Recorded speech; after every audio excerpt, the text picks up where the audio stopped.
Bismillah. Assalamualaikum warahmatullahi wabarakatuh. Waalaikumsalam warahmatullahi wabarakatuh.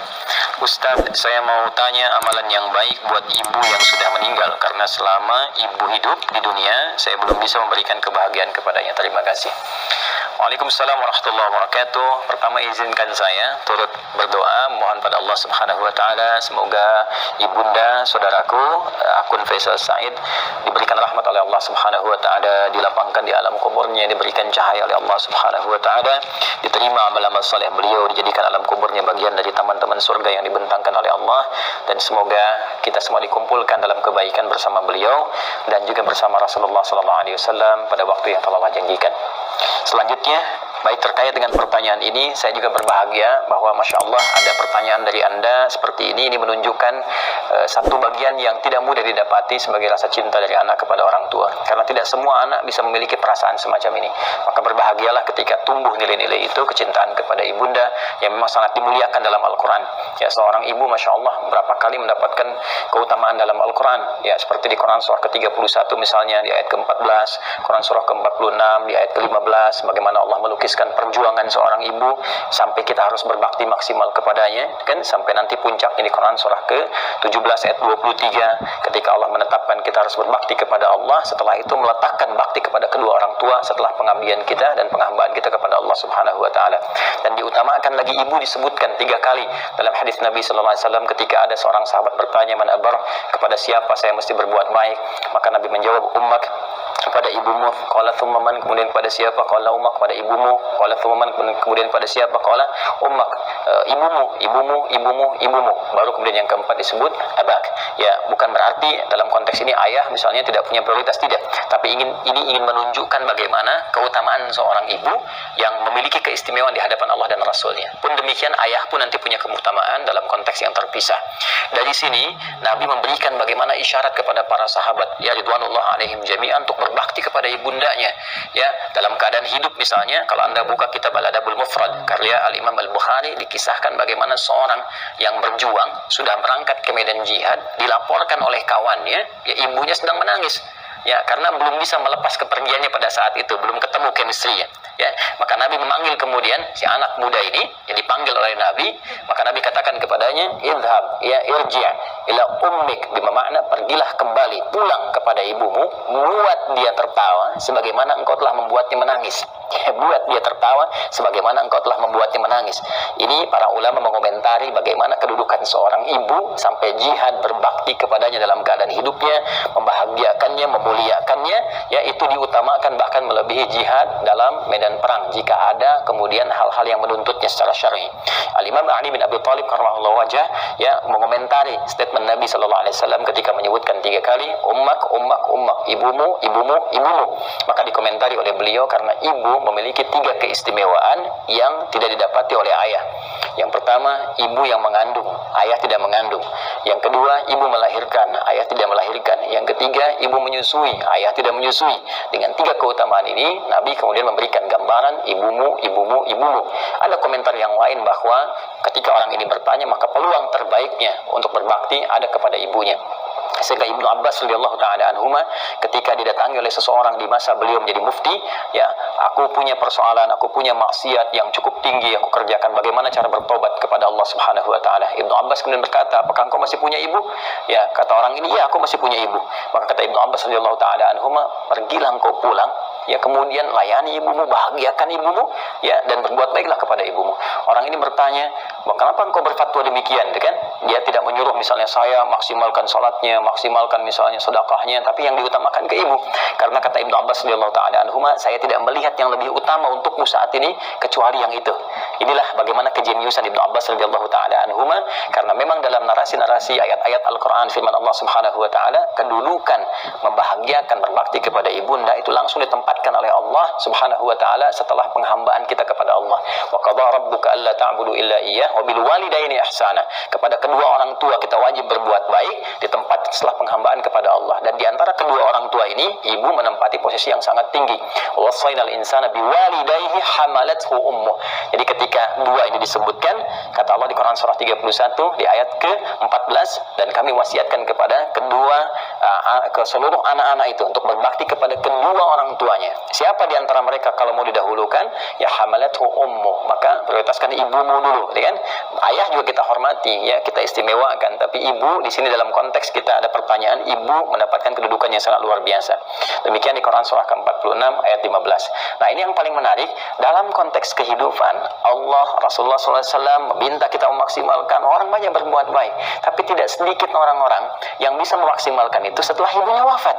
Dan Anda termasuk yang dianugerahi oleh Allah Subhanahu wa taala kemampuan, keinginan dan azam untuk berbuat baik ibu walaupun telah wafat. Maka berbahagialah.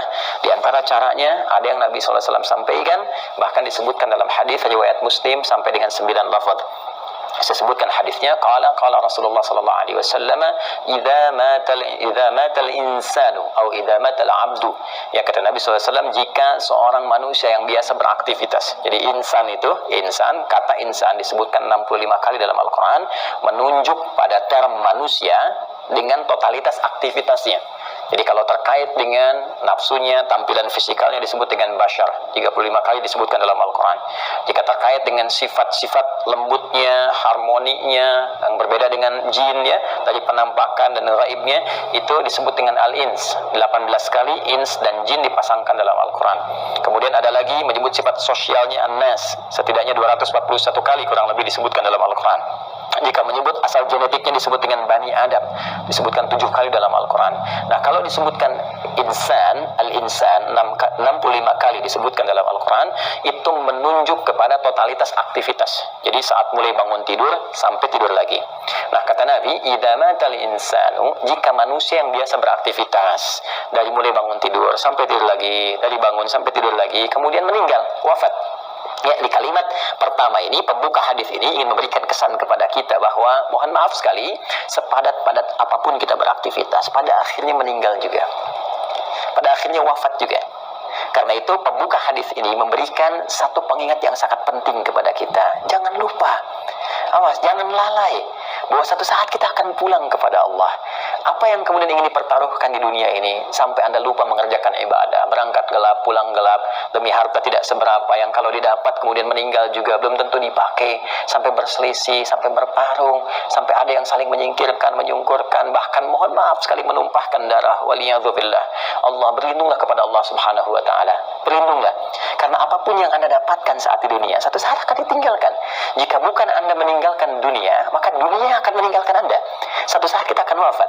Dan bila seorang manusia telah wafat yang biasanya beraktivitas, ya, in qata'a sa'iru amali, maka akan terputuslah semua aktivitasnya itu.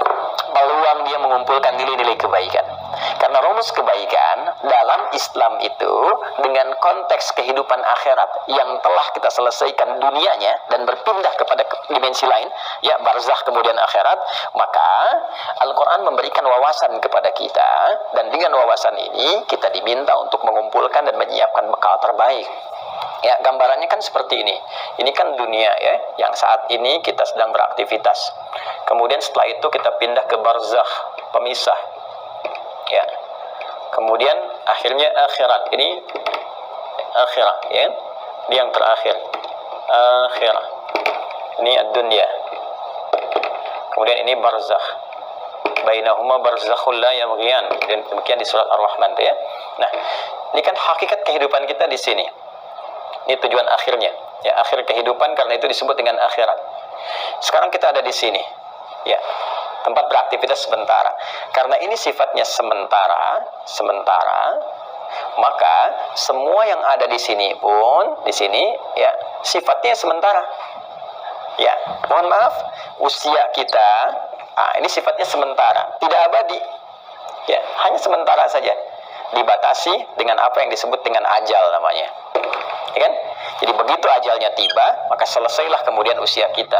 Ini batasan ini contohnya misalnya di Quran disebutkan di surah ke-7 Al-A'raf di ayat 34. Walikulli ummatin ajal, dan setiap umat itu bukan 1-2 orang, semua umat yang pernah beraktivitas di bumi mereka memiliki batas usia. Fa idza jaa ajaluhum la yastakhiruna sa'atan wa la yastaqdimun. Jika telah tiba ajalnya, maka tidak akan pernah bisa dimajukan atau dimundurkan. Pada saat itu berhenti, selesai. ya, berhenti dan selesai, akan didatangi oleh maut namanya, ya, maut. Di Quran surah ketiga Ali Imran di ayat 185, kullu nafsin dha'iqatul maut, maka maut datang, ya, untuk sudah menerapkan perintah Allah Subhanahu wa taala sesuai dengan batas ajal ini dan mengambil kembali untuk memindahkan kepada dimensi berikutnya. Yang bertugas membawa maut ini nanti ada bahkan satu malaikatnya khusus spesifik disebut dengan malakul maut, ya, di Quran surah ke-32 di ayat yang ke-11, ya, paling kanan agak ke bawah. Qul yatawaffakum malakul mautil ladzi wukkila bikum, ya. Katakan Muhammad SAW bahwa setiap yang hidup itu akan didatangi oleh malakul maut. Jadi ada malaikat khusus, ya, yang ditugasi untuk membawa maut. Maka kalau ini sudah tiba, maka selesai ajal. Nah, maka yang biasanya kita ini beraktivitas, aktif, bekerja dengan segala yang kita dapatkan dalam kehidupan dunia. Mohon maaf, bidangnya mungkin beragam, ya. Ada yang di kesehatan, kedokteran, medis, ada yang insinyur, ada yang di militer, tentara, ada yang Polri misalnya, ada yang di politisi, ya, di politik jadi politisi misalnya, ada yang di pemerintahan, birokrat, ada yang ustadz mengajar, dosen, guru dan sebagainya. Pada akhirnya sepanjang semua bernama makhluk, ya, dan spesifik manusia, pada akhirnya semua kegiatan itu akan tuntas, selesai, ya. Semua manusia yang beraktivitas tadi disebut dengan insan, al-insan, ya, ada surah ke-76 dalam Al-Quran, al-insan, ya. Kata Nabi, idza matal insan, jika semua manusia yang beraktivitas ini sudah tiba nih, sudah tiba ajalnya, ya, tiba maut, ya, maut itu sifatnya, keadaannya. Mata itu kata kerjanya, mata yamutu mautan, ya, mata yamutu mautan. Idza matal insan, jika tiba maut ini menjemput manusia, ya, sudah datang ajalnya, tiba maut dan menghentikan semua aktivitas yang pernah ia lakukan. Tadi saya katakan, semua pembuka di hadis ini kalimatnya singkat padat, cuma 2 kata, matal insan, tapi pesannya sangat dalam, memberikan kesan bahwa apapun yang kita banggakan pada hakikatnya akan selesai. Apapun yang kita tonjolkan dalam kehidupan pada hakikatnya akan selesai. Apakah harta benda yang kita tampilkan, apakah kedudukan yang kita tonjolkan dan sebagainya, semua akan tuntas, selesai dengan tibanya maut. Ya, karena sifatnya kehidupan kita di dunia ini sementara, maka usia pun sementara, bekalnya pun sementara. Silakan Anda kumpulkan sampai banyak bermewah-mewah misalnya, mohon maaf, kendaraan banyak yang mewah, pakaian mewah, pada akhirnya meninggal nggak dibawa. Ya, alam kubur itu tempatnya hanya setempat seukuran jasad kita saja, nggak ada seukuran rumah Anda, seukuran mobil Anda untuk memasukkan semua aset Anda, tidak, selesai kawan. Karena itu sering-kali merenung, sering-sering merenung. Pada akhirnya apa sih yang mau dicapai di kehidupan dunia ini kalau kita memang akan berpindah? Dan setiap tempat yang disinggahi, fitrahnya membutuhkan bekal. Ya, Anda saja di dunia, saya sering katakan dalam konteks kehidupan dunia saja, misal saat ini saya ada di Bekasi misalnya, ya kan? Saya akan pergi di satu provinsi yang sama, ya, misalnya ke Bandung lah, sama-sama Jawa Barat misalnya, atau ke tetangga ke Jakarta misalnya, ya. Ini kita ke Jakarta saja yang jaraknya tidak terlampau jauh, mesti punya bekal. Ke Bandung mesti punya bekal. Apakah kalau saya ingin ke Sumatera, kalau saya ingin ke Papua, atau saya ingin keluar Indonesia misalnya, pasti harus punya bekal. Mustahil berpindah tempat, ruang, dan waktu tanpa bekal memadai yang kita bawa, itu mustahil. Ya, nah, kalau dalam konteks keduniaan saja mesti punya bekal, maka bagaimana dengan dimensi yang berbeda? Dunianya kita tinggalkan. Ini kan kalau dari sini masih ke Malaysia, masih dunia, ya kan? Ke Amerika masih dunia. Ini sekarang kita meninggalkan dunia. Bahkan pengumuman disampaikan telah meninggal dunia. Artinya meninggalkan dunia, maka mutlak mesti punya bekal. Dan di dalam konteks keduniaan saja, bekalnya bisa beda. Saya pergi ke Arab, di Arab mungkin kulturnya beda, makanan pokoknya tidak sama, maka bekal yang dibawa pun akan menyesuaikan dengan itu. Sekarang kalau dalam konteks kehidupan dunia saja, bekal di satu tempat bisa berbeda, maka apalagi dengan dimensi yang berbeda. Mesti ada bekal untuk hadir ke sini. Ya. Di saat kita bawa ke sini, semua bekal dunia tanggal, yang dunia ini hilang. Ya, karena beda tempat. Sekali lagi, apa yang kita bawa di sini, kita bawa rupiah dari sini, apakah akan laku dibawa di Amerika? Ya, laku misalnya dibawa di Kanada, laku dibawa di Jerman dan sebagainya. Belum tentu. Belum tentu, kita harus tukar dulu gitu kan. Atau barangkali belum berlaku misalnya dan seterusnya. Boleh jadi. Nah, sekarang kita akan pindah tempat, dimensi berbeda. Apa yang harus kita bawa? Apa yang harus kita siapkan di dunia ini? Ya, sehingga kita bisa bawa saat berpindah ke alam barzakh ini sebagai persiapan menuju akhirat. Ya. Maka tiada lain, rumusnya lanjutkan hadisnya, in qata'a sa'iru amali, maka terputus semua peluang amalnya. Ya, pertama amal. Nah, amal. Amal itu masih umum. Amalan itu masih umum. Semua perbuatan manusia yang akan dipertanggungjawabkan di hadapan Allah disebut dengan amal namanya. Ya, faman ya'mal mithqala dzarratin khairan yarah wa man ya'mal mithqala dzarratin syarran yarah. Ya, jadi semua perbuatan kita dari bangun tidur sampai dengan tidur lagi itu disebut dengan amal. Nah, ini kalau sudah meninggal, mata, datang maut, ya terputus semua amal, aktivitas selesai. Ya. Nah, cuma diberikan kemudian gambaran kepada kita, ada amal ini yang saat dikerjakan itu dicatatkan punya nilai, yang nilai ini menjadi bekal yang akan dibawa ke dimensi selanjutnya, ke ruang selanjutnya setelah kita wafat. Singkatnya dibawa ke alam barzakh, bahkan sebagai bekal menuju akhirat. Dan ini bisa kita siapkan saat di dunia. Ya, apa nama amalnya? Ini yang disebut dengan amal saleh. Ya, jamaknya disebut dengan salihat. Amal saleh jamaknya apa? Salihat. Ya, jadi amal ini ada yang netral, umum, kan? Nah, ini amal yang saat dikerjakan punya nilai untuk dibawa pulang menghadap Allah dan dibawa bekalnya ke tempat dimensi berbeda di barzakh sampai dengan ke akhirat disebut dengan saleh. Jamaknya disebut apa? Salihat. Ya, singkatnya setiap perbuatan yang dinilai sebagai ibadah oleh syariat. Ya, jadi setiap perbuatan kalau kita kerjakan diniatkan sebagai ibadah, maka itu namanya amal saleh. Jelas ya? Baik, jamaknya disebut dengan apa? Salihat. Ya, muncul Quran surah ke-103 misalnya Allah firmankan, ya, di surat Al-Asr, wal 'asr innal insana lafi khusr illa alladzina amanu wa 'amilus shalihat. Nih, ya, wal 'asr, demi waktu, momentum, ya, yang Allah berikan kepada setiap manusia untuk beraktivitas. Nih, dikasih kesempatan dari pagi, kan, bahkan dari bangun tidur sampai tidur lagi silakan beraktivitas. Tapi kalau aktivitasnya cuma mengejar dunia saja, kata Al-Quran berpotensi rugi. Karena saat dia meninggalkan dunia, fakir, dia nggak punya bekal. Ya, ada di antara mereka yang cerdas. Mereka beraktivitas, mengerjakan dunia, bahkan kaya dalam kehidupan dunianya. Kaya, mobil punya, kendaraan cukup baik, di rumah baik juga, Masya Allah. Tapi yang paling menarik, mereka juga punya persiapan-persiapan akhiratnya. Apa itu? Illalladzina amanu wa amilus shalihat. Ya, kecuali orang-orang yang cerdas, mereka beriman, yakin di antara keimanan mereka, selain iman kepada Allah, iman kepada Rasulullah, mereka pun yakin iman tanpa ragu ada kehidupan setelah wafat. Ya, makanya rukun iman kan ada 6. Ya, rukun iman yang kelima kan apa? Iman pada hari akhir. Hari akhir itu implementasinya yakin kita akan meninggal, yakin akan dihisab. Karena kita yakin kita punya iman, kita siapkan. Itu cara memahaminya. Karena itu orang cerdas menyiapkan setelah wafatnya ada kehidupan. Anda yakin nggak? Kalau Anda nggak beriman, nggak usah komen. Tapi kalau Anda yakin Anda beriman, Anda siapkan. Keyakinan kita memberikan dorongan kepada kita untuk menyiapkan bekal setelah kita wafat. Apa yang mau kita siapkan? Allah saking rahmannya memberikan bocoran kepada kita, bimbingan kepada kita. Nih, siapkan bekal ini. Ini bekal yang cuma satu-satunya dibawa saat kita wafat. Apa itu? Wa amilus shalihat. Ini dia. Amal-amal saleh. Maka jadikan setiap bekal kegiatan kita itu menjadi amal saleh. Caranya bagaimana? Niatkan karena Allah Subhanahu wa taala. Ya, niatkan karena Allah lillah, bekerja karena Allah, merawat anak karena Allah, di rumah tangga karena Allah. Bahkan nanti implementasinya Nabi SAW memberikan panduan dengan doa. Langsung. Makanya saya sering katakan dalam Islam semua aktivitas itu punya doanya.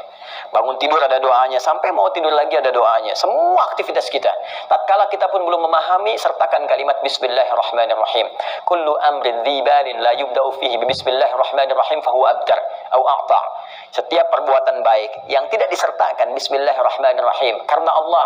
Bismillah, saya kerjakan ini karena Allah. Ya, kalau Anda tidak sertakan itu, tidak niatkan karena Allah, fahuwa abtar au aqta', maka terputuslah peluang bekal akhiratnya. Kalau Anda kerjakan, misal saya mau nulis nih Bismillahirrahmanirrahim atau singkat Bismillah misalnya, kan, saya niatkan karena Allah supaya tulisan ini punya manfaat, supaya tulisan ini punya nilai di hadapan Allah. Maka begitu saya tuliskan, misal ya, ini saya tuliskan bekal dunia amal saleh misalnya. Saya tuliskan karena Allah, lillah, supaya kita bisa pahami ini semua. Maka pekerjaan amal saleh ini, amilus salihat, ketika kita niatkan karena Allah, diberikan nilai oleh Allah. Nilai itulah yang disebut dengan hasanah namanya. Hasanah. Hasanah. Ini dia. Hasanah. Nah, berapa nilainya? Berapa poinnya? Disampaikan dalam Quran surah ke-6 Al-An'am di ayat 160. Man jaa'a bil hasanati falahu asyru amthaliha. Siapa yang mengerjakan kebaikan, diniatkan sebagai ibadah karena Allah, menjadi amal saleh, maka dia punya poin hasanah. Setiap satu kebaikannya dicatatkan langsung 10 nilainya. Ini nilai terendahnya, 10. Ya, 10. 10 itu hitungannya bukan 1, 2, 3, 4, tidak. Dalam pandangan Allah berbeda cara menghitungnya.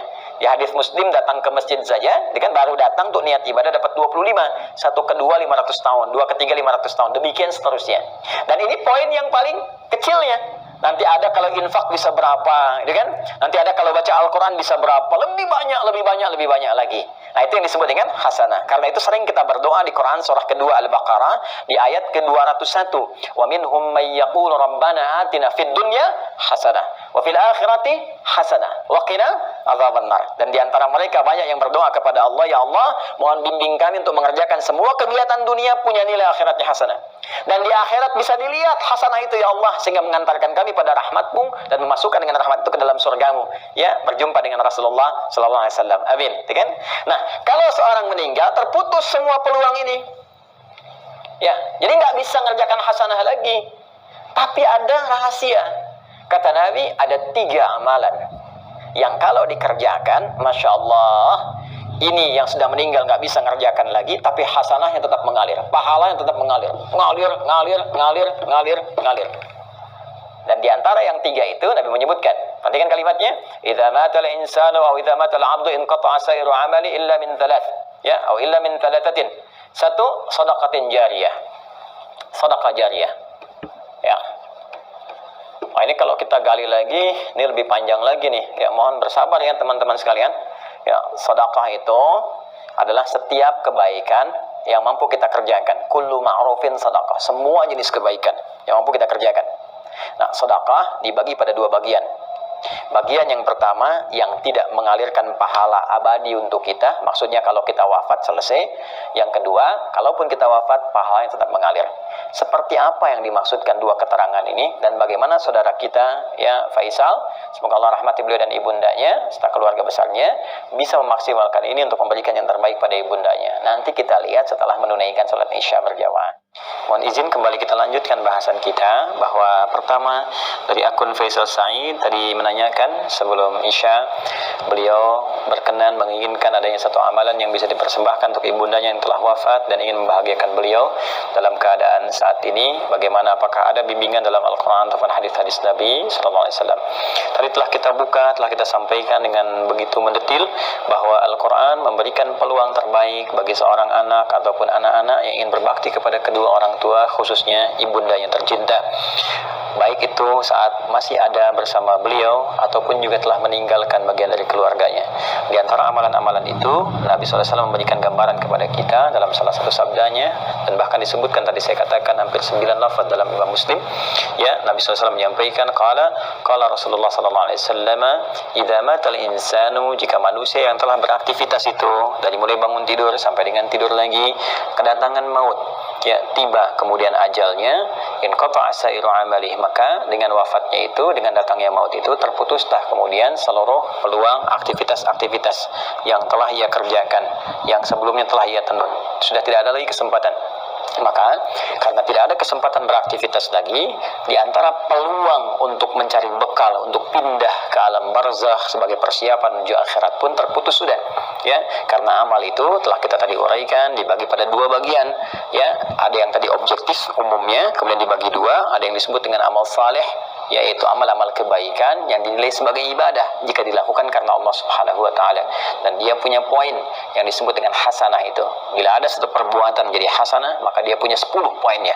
Ya, Quran surah ke-6 Al-An'am ayat 160 seperti telah kami tuliskan sebelumnya, man jaa bil hasanati falahu asyru amsalha. Ya, maka siapapun yang mampu menenun kebaikan menjadi hasanah, punya nilai ibadah, maka dia punya poin 10. Ya, 10 tadi kami sampaikan saat sebelum Isya, bahwa jangan dihitung 1, 2, 3, 4, 5 karena Allah punya hitungan tersendiri yang nilainya jauh dari apa yang kita gambarkan. Nah, teman-teman sekalian, itu batas minimalnya.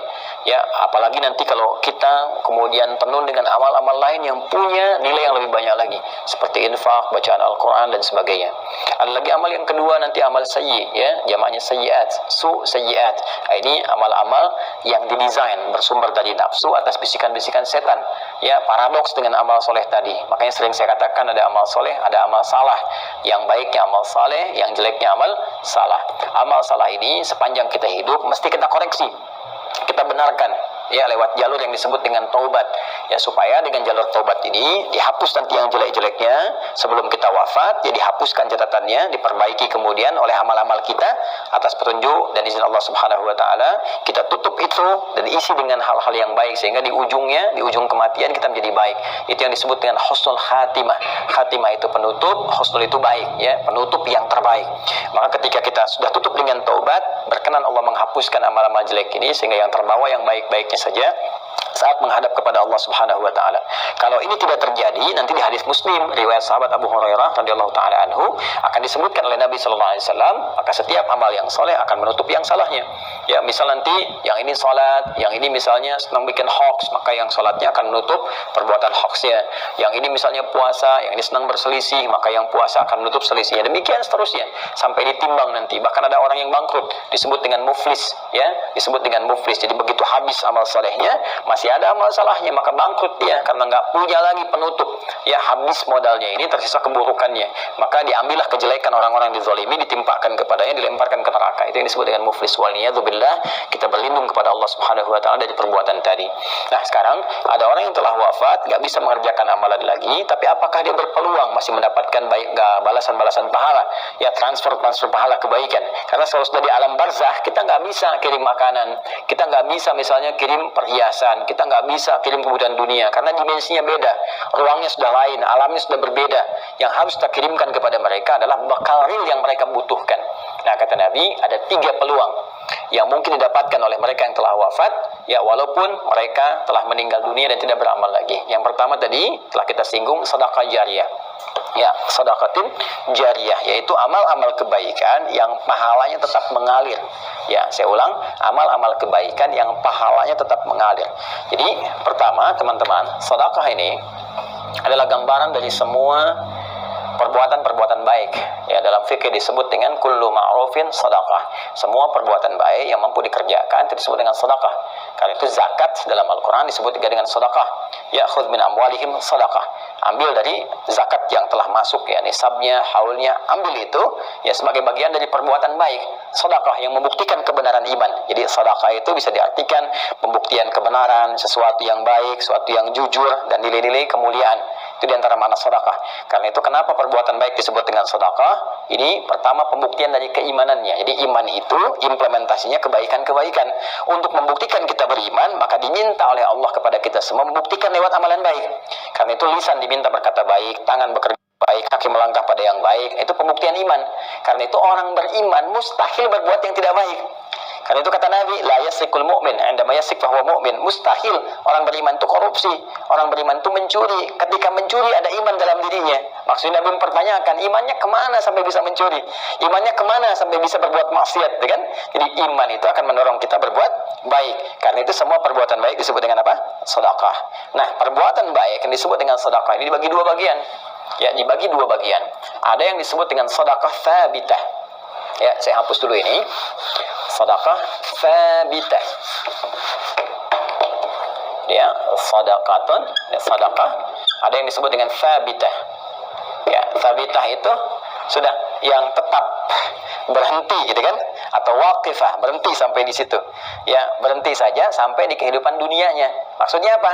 Saat dia beramal di dunia, saat hidup dituliskan pahalanya. Tapi ketika wafat selesai, waqifah, tabitah, berhenti sampai di situ saja. Dalam konteks kehidupan dunia saja. Saat dia beramal. Jadi saat dia hidup di dunia, kemudian misalnya dia salat nih. Ya, si A misalnya salat. Kemudian dia ketika menunaikan salat kan dituliskan pahalanya. Ya, ketika ikhlas tunaikan tuliskan pahala. Misal dapat pahala sekian kan. Nah, ketika dia meninggal dunia, wafat ini sudah, karena nggak bisa sholat lagi, nggak ada lagi catatan amal pahala mengalir. Ya, sudah selesai sampai di situ. Selesai, terhisab sampai di situ. Karena selesai, tetap di situ disebut dengan tabit atau waqifah, berhenti sampai di situ. Ya. Nah, ada yang menarik nih. Orangnya sudah meninggal, sudah nggak di dunia lagi. Ya, sudah berpindah ke dimensi lain, dia pindah ke barzakh, alam pemisah. Ya, disebut dengan alam kubur. Terpisah dia dengan dunia tapi belum sampai ke akhirat. Ya, alam pemisah antara dunia dengan akhirat disebut dengan barzakh. Ya, baik. Ketika berpindah kepada barzakh ini, nggak ada peluang amal lagi. Tapi yang menarik, walaupun dia nggak mengerjakan amalannya, pahalanya tetap mengalir. Nah, mengalir dalam bahasa Arab disebut dengan jara yajri, jarian wa jariyatan. Ya, maka karena ini sifatnya ada muannats disebut dengan jariyah. Jariyah. Ya. Baik. Ini apa namanya, sifat dan mausuf ya, disifati sedekah, ya, sedekah, perbuatan-perbuatan baik jariyah yang pahalanya terus ngalir sampai kehidupan berakhir. Ya, sampai hari perhitungan tiba, kiamat terjadi, ya, perhitungan pahala, baru kemudian di situ hitungan dikumpulkan keseluruhan, disebut dengan hisab. Ya, disebut dengan apa? Hisab. Jadi sepanjang kiamatnya belum terjadi, kemudian belum terputus kehidupan dunia keseluruhannya, maka terus saja ngalir di pahalanya, ngalir, kumpul, masya Allah, walaupun orang telah meninggal dunia. Nah, ini sedekah jariyah ini punya dua sumber. Ya, untuk mempercepat, punya dua sumber. Sumber pertama adalah kebiasaan amal soleh yang dikerjakan oleh orang yang meninggal tadi sebelum dia wafat. Jadi sebelum dia wafat, dia punya kebiasaan beramal.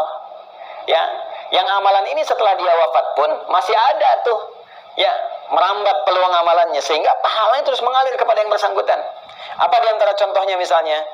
Contoh misalnya yang bersangkutan sebelum meninggal dunia pernah misalnya menyumbang untuk kepentingan di masjid. Masya Allah misalnya sedang ada perbaikan masjid, kan? Lalu disumbangkanlah untuk bikin keran wudhu misalnya. Masya Allah, walaupun orang yang meninggal, keran wudhunya masih ada, dipakai orang. Setiap dipakai, mengalir, pahala terus mengalir. Sepanjang itu ada. Karpet masjid misalnya kan disumbangkan, dipakai terus, walaupun orang yang meninggal, tetap pahalanya mengalir. Ngalir.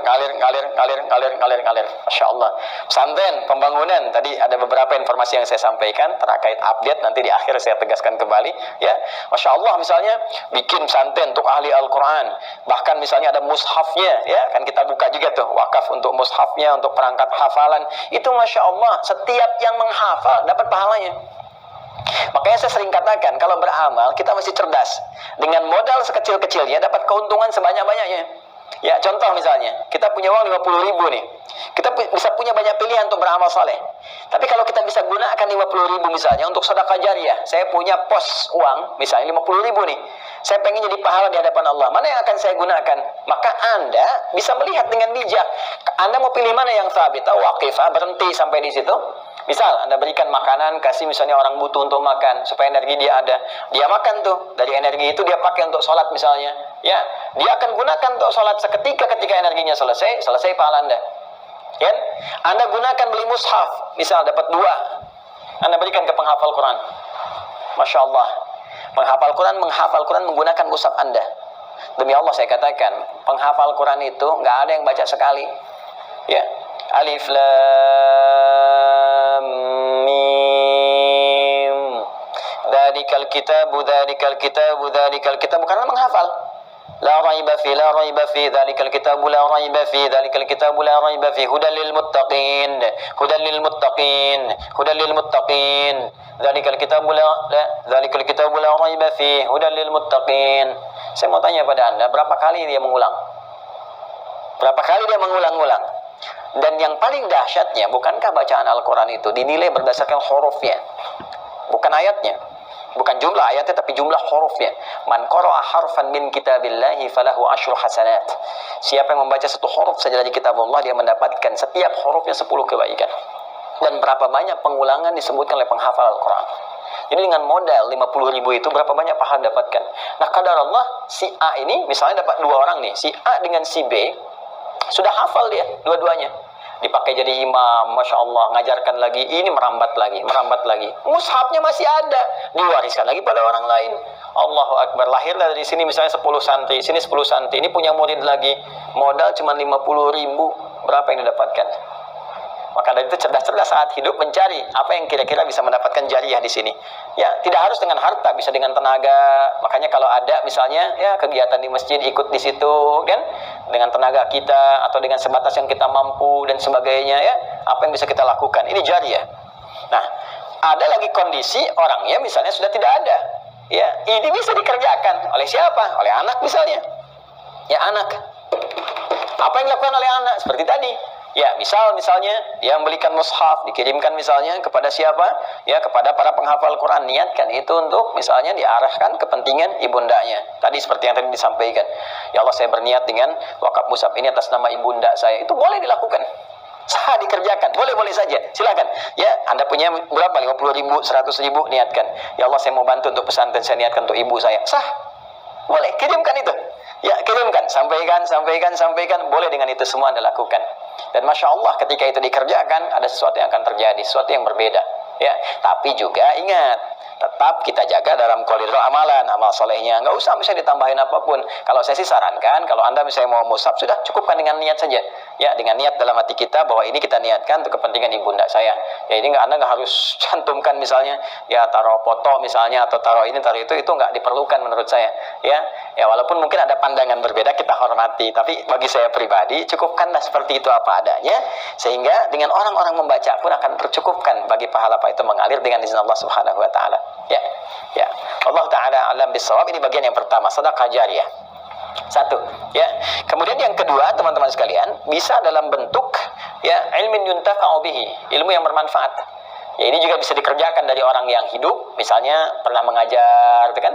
Makanya saya sering katakan, mohon izin sekali, anak-anak itu kalau dia dari kecil tuh, orang tua mengajarkan. Ya, ajak misalnya sampingnya sholat, ajarkan. Al-Fatihahnya kalau bisa dari orang tuanya, ayah atau ibundanya. Karena akan dibawa terus sholat. Ya, dibawa sholat. Ketika bisa dari orang tuanya, dipakai terus sholat, itu mengalir. Setiap anak sholat dapat bagian pahala. Ilmu yuntafa'u bihi, ilmu yang bermanfaat. Ya, bukankah orang tua banyak mengajarkan kebaikan? Pakai.